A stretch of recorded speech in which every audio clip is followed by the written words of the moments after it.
बाहर से एकदम जूसी खस्ता और मीठे में एकदम बेमिसाल। ये है लौंग लत्ता की रेसिपी। बहुत ही अमेजिंग सी रेसिपी होती है। बचपन में जब मैं कभी गांव जाती थी तो वहाँ ये बहुत ज़्यादा मिलता था। मानिए इतना बेहतरीन स्वाद होता है ना कि एक बार अगर आपने खाया है तो एकदम इसका जूस, इसका मीठापन आपके मुंह में घुल जाएगा। तो चलिए आज स्टार्ट करते हैं लौंग लत्ता की रेसिपी बनाना। तो यहाँ पे 1 कप मैंने मैदा लिया है, इसमें 2 चम्मच घी मेल्ट करके डाला है। घी को अच्छे से मिक्स कर लेंगे। जैसे कि बनता है सेम वैसा ही हाथों में मुट्ठियों में बंद करने पे ये बंद हो जाना चाहिए, ऐसा ही हमें बनाना है। इसे ये थोड़ा पानी का डो डालते हुए हम इसके सॉफ्ट नॉर्मल डो तैयार कर लेंगे। तो ये देखिए हाथों में बंद कर रहे हैं, अच्छे से मुट्ठियों में बंद हो रहा है और थोड़ा थोड़ा पानी डाल के हम इसका सॉफ्ट डो तैयार कर लेंगे। और डो तैयार करके हम इसे ढक के रेस्ट करने के लिए रखेंगे। तो जब भी आप रायता बनाए तो डो पहले ही तैयार करके रख लें और सॉफ्ट डो तैयार करें। तो हमारा डो बन के तैयार हो चुका है, इसे हम ढक के रख देंगे। बाकी हम इसको चलते हैं तैयार करने के बाद हम चलेंगे इसके लिए मावा तैयार करना। मावा अगर आपके पास बाहर से ख़रीदा हुआ है तो बहुत ही बेहतर है, लेकिन आज मैं मावा इंस्टेंट बनाने वाली हूँ। बहुत ही जल्दी बन जाएगा और अभी तो होली की आने वाला है, तो ये मावा की रेसिपी आपके लिए भी बहुत बेहतरीन होने वाली। तो चलिए मावा बनाना स्टार्ट करते हैं। एक फ्राई पैन में 1 चम्मच मैंने घी लिया है और 1/3 कप लगभग दूध लिया है। 1/3 कप दूध लिया है और 1 कप लगभग मिल्क पाउडर लिया है।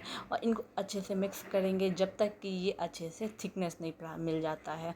कंटिन्यूस इसको मीडियम फ्लेम पे चलाते रहेंगे और इसका मावा बन के तैयार हो जाएगा। ये इंस्टेंट मावा की रेसिपी है, बहुत जल्दी बन के तैयार हो जाती है, बहुत ही जल्दी बन के तैयार भी हो जाती है और एकदम मावा का टेक्सचर भी देता है। अगर आप दूध से मावा बनाते हैं तो वैसे भी बन जाता है, लेकिन वो काफ़ी लंबे टाइम लगता है उसमें। और ये इंस्टेंट बन के तैयार हो जाता है। बस बीच में आप कंटिन्यूस इसे चलाते रहें कि इसमें कुछ भी लम्प्स ना रहे, ये इकट्ठा नहीं हो जाए, मावा का एकदम टेक्सचर ना आ जाए, तब तक आप इसे चलाते रहें। तो धीरे धीरे चलाते हुए ये देखिए मावा हमारा एकदम टेक्सचर में आ गया है।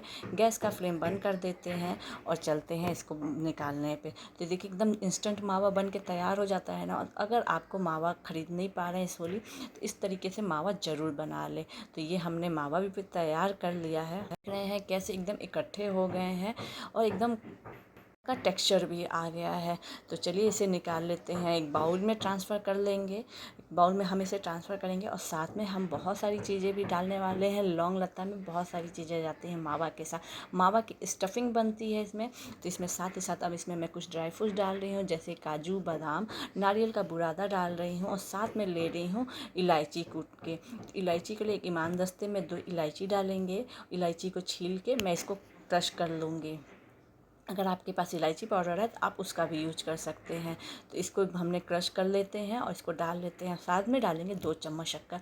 जो ये मावा की स्टफिंग होती है ना लौंग लत्ता में, बहुत ही अमेजिंग लगती है। जैसे ही आप बाहर इसे लेते हैं, बाहर से वो जूसी होता है, अंदर से मावा की स्टफिंग होती है, मुंह में एकदम घुल सा जाता है, मीठा मीठा पूरा स्वाद हो जाता है आपके में, पूरा मीठा स्वाद आ जाता है। तो ये हमने इलायची भी डाल लिया, 2 चम्मच पिसी हुई शक्कर भी डाल लिया। इन सबको अच्छे से मिक्स कर लेते हैं और ये हमारा स्टफिंग बन के तैयार हो गया है। ये स्टफिंग हमारा तैयार हो गया है और अब चलेंगे हम इसके लिए सिरप बनाने। भाई अंदर मावा होता है, बाहर से शक्कर का सिरप होता है। बात ही कुछ अलग ही हो जाती है इस लौंग लत्ते की। ऐसे इसे लौंग लत्ता नहीं बोलते, कुछ लोग इसे लौंग लत्ता बोलते हैं, कुछ लोग इसे लौंग लत्ती बोलते हैं। आप जो भी बोलते हैं, लेकिन इसका स्वाद तो वही रहता है। तो अब सिरप बनाते हैं। यहाँ पे 1 कप मैं शक्कर ले रही हूँ और आधा कप लगभग मैं पानी डाली हूँ।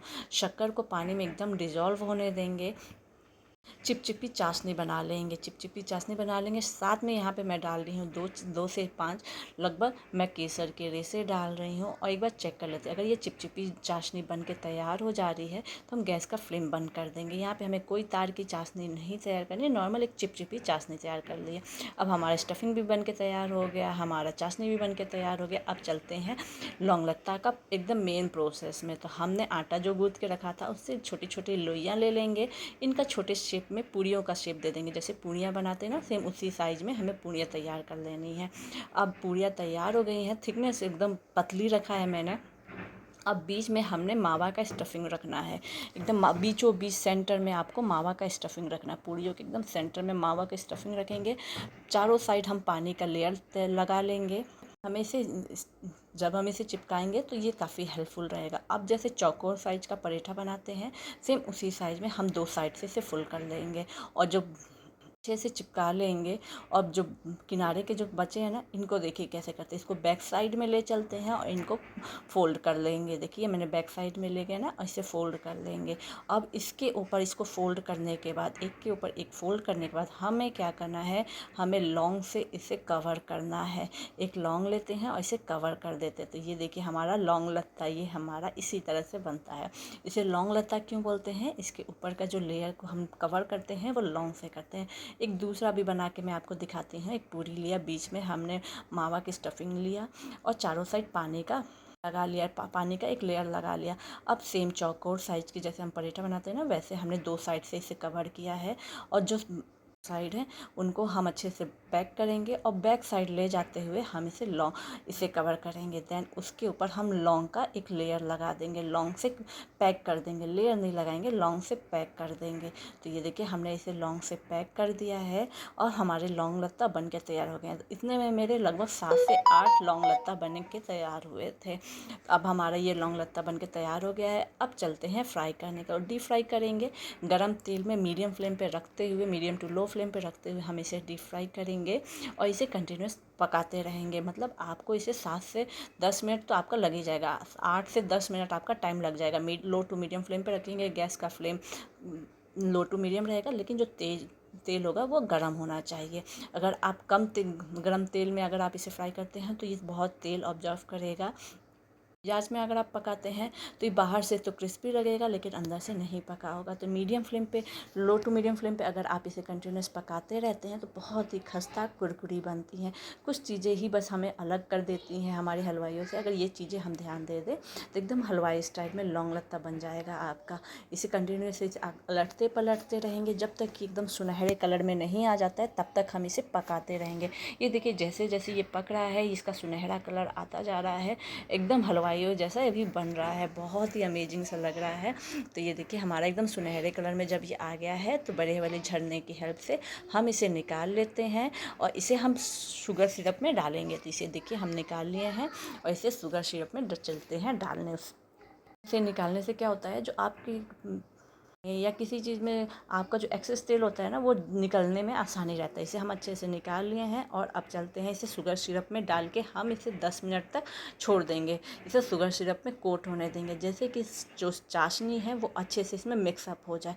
तो यही तो इसके जूसी होने का रीज़न होता है। तो ये लौंग लता बहुत ही अमेजिंग होता है, मतलब एक मिठाइयों की एक जान है। अगर आप कहोगे ना, मिठाइयों की एक जान है, बहुत ही टेस्टी होता है। 10 मिनट बाद हम इसे एक प्लेट में निकाल लेते हैं और इसकी गार्निशिंग करेंगे थोड़े से ड्राई फ्रूट्स के साथ। तो कैसा लगा है आपको ये मेरा वीडियो, बताइएगा ज़रूर, और नए हैं तो सब्सक्राइब भी करिएगा। तो ये देखिए मैं आपको एक लौंग लता तोड़ के भी दिखाती हूँ, कितना जूसी बना है, कितना क्रिस्पी बना है, और अंदर से जो मावा की स्टफिंग है ना, वो भाई मुंह में एकदम घुल जाने वाली है। तो अगर आपको मेरा वीडियो पसंद आया तो सब्सक्राइब करना नहीं भूलें और अपने फ्रेंड्स एंड फैमिली के साथ शेयर